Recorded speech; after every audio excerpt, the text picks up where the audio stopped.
louange à Dieu et que sa paix et sa bénédiction soient sur le prophète Mohammed sallallahu alayhi wa sallam. Assalamu alaikum wa rahmatullahi wa barakatuh. Mes frères et sœurs en islam, aujourd'hui nous allons parler d'un hadith qui nous exhorte à faire de bonnes œuvres sans tarder. Cet hadith est intitulé « Profite de 5 choses avant 5 autres ». L'homme doit profiter de son temps présent pour avoir plus de mérite afin d'avoir l'agrément de Dieu pour accéder à son paradis. Car nous ignorons tous ce qui pourra se passer dans les secondes, ou les minutes, ou les heures, ou encore les jours qui suivent, qui nous empêchera de faire ce que nous sommes capables d'accomplir maintenant et aujourd'hui. C'est pourquoi le prophète sallallahu alayhi wa sallam, en donnant des conseils à un homme, il lui dit ceci: Irtanim khamsan qabla khams. Profite de 5 choses avant 5 autres. Profite de 5 occasions avant que 5 choses ne viennent t'empêcher de profiter de ces occasions-là.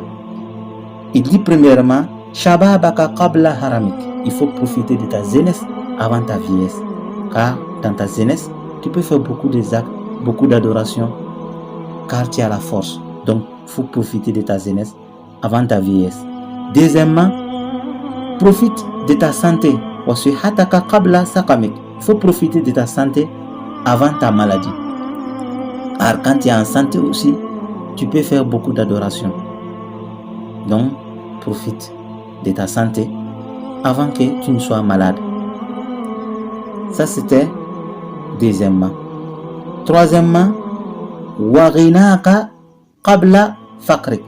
Il faut ensuite profiter de ta richesse avant ta pauvreté. Quand tu es riche aussi, tu as beaucoup d'occasions d'avoir beaucoup de choses, de mérites pour avoir l'agrément de Dieu. Tu peux aider les pauvres. Il y a le monde légal qui est une obligation. Tu peux aussi aller au Hajj si tu as les moyens. Ainsi de suite. Donc, avant que tu ne sois pauvre, avant que l'argent ne finisse, donc il faut profiter de ta richesse. Et quatrièmement, wafiraqaka qabla shughlik. Il faut profiter aussi de ton temps libre avant que tu ne sois occupé. Quand tu es libre, il faut profiter. Tu peux lire le Coran, tu peux faire des recherches sur ta religion, qui est aussi une forme d'adoration. Tu peux faire beaucoup de choses utiles dans ton temps libre. Donc, il faut profiter de ce temps avant que tu ne sois occupé. Cinquièmement, wahayataka qabla mautik.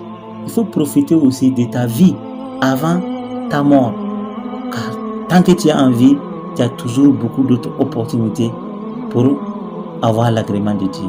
Tu peux toujours te repentir.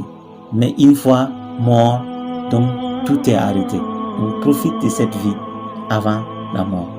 Donc, cet hadith est rapporté par Al-Hakim. Et c'est pour vous dire que après avoir compris cet hadith, ne retarde plus le repentir ni les bonnes actions. Tant que tu es toujours en vie, tu as toujours des possibilités, même si elles sont réduites par soit la vieillesse, la maladie, la pauvreté et l'occupation, ou l'une ou deux ou trois de ces choses. Profite avant que la mort ne mette fin à toutes ces occasions. Et que Dieu nous aide et que Dieu nous guide.